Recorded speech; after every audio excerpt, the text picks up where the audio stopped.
jarbaatub Ablaye Diouf Fall boobu mu ne moog yaayam ñoo bokk ndey ak baay moog baay ma njoon ay doom yëkk nañu ak doom wëllu nee na père démb lay wax waaw démb lay wax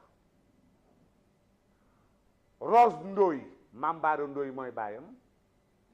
mu nga ca kër Ablaye Diouf Fall doon ko tànn dugal ko fa laajal saaña mu daba ñang ca caaroy géej kan lay denc ca mbayeen laajal ña nga xam ne doonoo dëkk ñànge lan moo tax ku ci soxla ñu yabal la sàlleen laajal ña dëkk maareen lu tax ku ci soxla ñu yabal la nga yéen te fa ngay jël yow nga ëlbatiku Ablaye Diouf Fall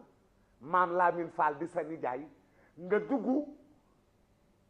bëgg a war ñeenti fas nga ne ànd nga ak kii te neexoo ma ak moom nga ne ànd nga ak kii te neexoo ma ak moom nga ne ànd nga ak kii te neexoo ma ak moom bëgg a teggi samay wax bëgg koo teg ci suuf du yàggee des lay ragal caare géej ga nga dëkk de doonunu loolu xamunu loolu sëy ci biiru bokk demal ca kër diw demal faaleen demal sàlleen demal mbayeen demal ñànge bërki démb ak démb moom moo fa am kaay nu dem ma woon la ay kër ay sëy yu nu takk bërki démb sama mbokk ngay jël waaw mais papa nga doon nit di dem jël sa jarbaat yóbbu di sañ ci kër fekk am nga ci sa njaboot ñu jigéen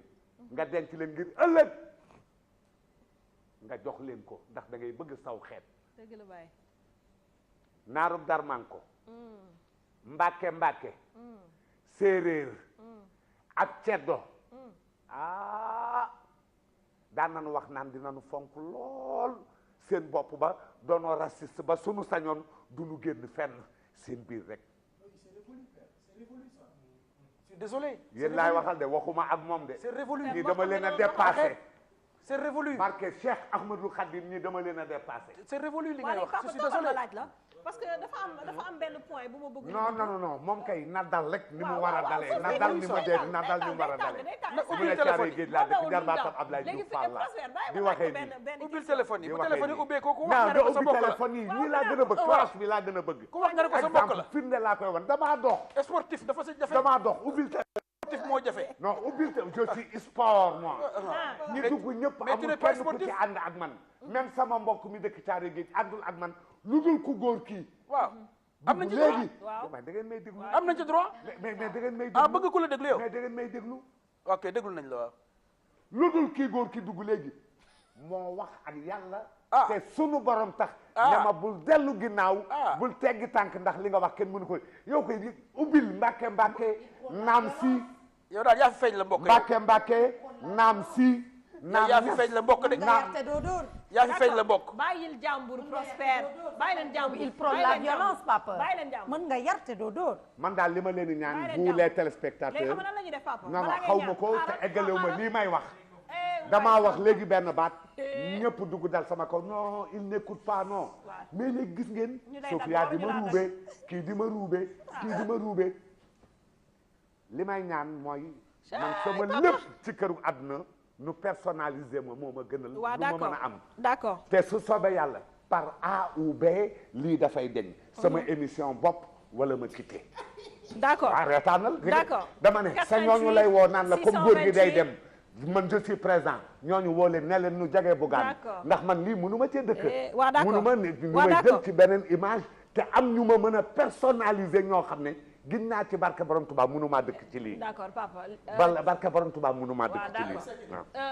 waaw s'il te plaît lii mënuma cee dëkk ayca su ma waxee ñëpp dal sama kaw ñoom su ma waxee nuru ma dina reetaan xam nga nag émission bi conflit de génération la munoo papa heure bu la waaw mais yaa ngi may yab dama am ay doom mais dama am ay doom yoo xam ne ñu ngi taxaw te lii neexu leen waaw d'accord loolu mën naa ne mais ba léegi na ma buggaan wutal rek foo xam ne damay dem ma am sama émission waaw bopp man loolu laa bëgg après nga waxtaan si ak moom léegi man Sophie kay waxtaanuma man li may def dinaa ko def te maa ngi ci li may def Sophie ñi ngi toll ci ci benn yoon nga xam ne ñi ngi waxtaan ci nga xam ne wala ñooy belle-mère kulum di ngeen ko yi wuti nekk ci biir kër yi di ngeen wuti seen kulum ay liaison ak seen i ay belle-fille ma doy def ci seen i belle-fille pouponnière nag man ngay jëtal di ma yóbbu ci pouponnière suñu garaawul baax na non demuma non non non non. waaw bëggul dem bàyyi jàmbur. mais moom moo ne ma damay dem. invité wu ma ko de invité wu ma. yaa ma ne da ngay dem waaw dematuma léegi dematoo. waaw kuy def te yàlla tax defatoo te yàlla tax. waaw dematuma waaw. ah déet da ngay gedd. léegi waaw soo déet gedduma. boo demul suñu yeneen papa yëpp ànd ak yow. da nga dem benn kay pouponnière waaw da nga am ay yeneen baay ba pare bëgg maa yóbbu. léegi invité wu ma ko sax moo de ne ma invité wu ma de man dama maa porté woon volonté. waaw so waaw d'accord elle ne m'a pas invité. waa léegi d'accord est-ce qu'on peut continuer l'émission? D'accord léegi dañu nekk di waxtaan ci point bu délicat. xam nga Sénégal dañu demoon ba benn instant Macky dañuy wax chaque jour xale yi dañoo bëgg a beru. xale yi dañoo bëgg a beru c'est-à-dire xale yi dañoo bëgg a dem dëkk ci ay appartements. Mais on se rend compte que bu ñuy def thème à chaque fois parce qu'on est toujours dans la société on est toujours dans la famille. Il faut que ñu xam ne société bi li koy composé mooy ñun famille te famille suñu problème la plupart ci sëy yi lay jógee. parce qu'on a des frères on a des sœurs yoo xam ne ñu ngi ci ay mariage wala ñun suñu bopp ñu marié dañuy gis ne jeunes yi li leen gënal fi mu toll nii mooy jël seeni jabar dem dëkk ci appartement. li koy waral mooy genre problème yu sew sewaan yi parce que bu ñu dëkkee ak seeni belle-mère sànq Ibrahima mi ngi daan ce sont des hommes yoo xam ne dañoo faible. Moi je l'appellerai pas faiblesse parce que mënoo jëlee nit ci biir këram kër papaam ak kër yaayam andi ko sa yaay tamit nekk ci kër nga war koo cëral sa soxna ba pare suñu xuloowee nga bëgg a ànd ak kii bàyyi ki ci des te foo mën a far rek tu vas te sentir à un moment gêné mooy tax nit ñi di dem ci appartement yi tam am lu muy jur donc c'est assez compliqué de vivre instant yi suñu mariage yi sans ou avec nos mamans ou avec nos belles-mères. Donc man je répète que famille bu juboo day équilibrer le foyer. ci lépp. juboo dafay équilibrer lépp. que ça soit dans une famille ak lu mu mënti doon ci àdduna. donc juboo boobu moom la ñuy wax ni moo gën li nga wax moom laa doon wax tout à l'heure que situation yoo xamante ni déséquilibre dafa am ku góor ki nga ciy yërëm parce que dafay partagé wu ci ñaari sentiment yaayam ji ko jur ak jabaram ji mu bëgg donte tey di nga gis góor bu ànd ak yaayam ndax yaayam la ak àq jureel xolam mi ngi ci jabaram bi ñuy expliquer c'est par rapport à pour éviter yenn hypocrisie yi société di dund nga fase sa jabar te bëgg ko ba tey am na ñuy am grandeur toog am ñeneen jabar am na ñu dul am grandeur dañuy toppat ci ginnaaw di daw donc il faut ñu noter que ne bu famille bi nit ñëpp déggoowee day équilibre te tey dimbali seen dénominateur commun loolu laa wax sànq mooy ki góor ki nga xam ne moo fas soxnaam ak yaayam bi nga xamante ni da koo bëgg wax naa tout à l'heure par rapport à responsable xam nga bi ñuy wax da nga laal point bu am importance Sophie da nga ni parce que depuis tout à l'heure ñi ngi wax mais ki ñu jël exemple rek mooy ki dem sëyi pourtant il y a plusieurs foyers am na ku góor ki nga xamante ni mi ngi dëkk ak jabaram te pourtant yaayam ak jabaram déggoowuñu malgré mu nekk ci appartement am mooy ne bu ne maa ngi seeti sama yaay rek bu ñibbisee kër ga tàkk parce que bu demee dinañ ko sol parce que rek bëgguñu ko jigéen ki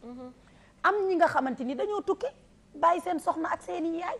mais heure bu ñu wootee ñu indi problème ci seen diggante ak seen yaay noonu ngay gisee tamit famille yu équilibré tellement que problème yooyu yëpp du am xam nga généralement lu tax ngay gis famille yoo xam ne problème du am c'est parce que dem nga dëkki ak sa jabar ci thème bi ñuy waxtaanee que problème du am de xeetu bëgg la ak yëg-yëg bu doomu aadama war a am ci moromu doomu aadamaam naturellement parce que avant ñuy nekk ay doom avant ñuy nekk ay goro avant ñuy nekk ay jëkkër ak jabar ay nit cundung lañu ay nit lañu et man généralement je dis cela c'est-à-dire balaa ngay xoolee nit sa jabari doom xool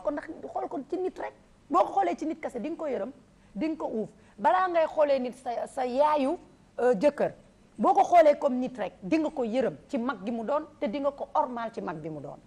quand je parle des rôles xam nga lu tax ma ne rôle yi dafa am importance dama leen gis même oustaz ak yéen ñëpp ngeen di jël exemple naan yaay dafa foor ak ca boot ba ca ëmb ba buñ ko dénkee ci diine loolu yaay di def ci doomam rôle am la rôle mooy ne moom waajur la foofu waajur boobu yow nga nekk doomam nga koy tette di ko tette dem tette ba mu jógee ci doom dem ci kilifa ci jabaram kon kooku am na aspect yoo ko doon xoolee en tant que doom di ko bambaane da nga koy accompagner na nga ko doon accompagner ci doom accompagner ko ci kilifteefam yërëm ko yiir ko parce que yow yaa ko jur boo ko jàmmalee rek yow yaayam mu am jàmm ca biir këram c'est la même chose que ku jigéen ki nga xamante ni dafay dem di day ñëw fekk ci borom këram di sëy donc si les rôles ku nekk xam lan moo